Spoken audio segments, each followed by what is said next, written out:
கட்டும் முன்னாலே தொட்டாலே போதும் என்று துடி துடித்தா அவன் தாலி கட்டும் முன்னாலே தொட்டாலே போதும் என்று துடி துடித்தா அவள் வேலி கட்டும் முன்னாலே வெள்ளாமை ஏது என்றே கதை படிச்சா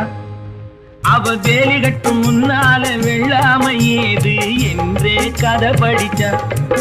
அவன் காதலுக்கும் பின்னாலே கல்யாணம் வருமா என்றே கையடிச்சா அவன் காதலுக்கும் பின்னாலே கல்யாணம் வருமா என்றே கையடிச்சா அவளாகட்டும் என்றே ஆசையில் நின்றே அத்தானின் காதை கடிச்சா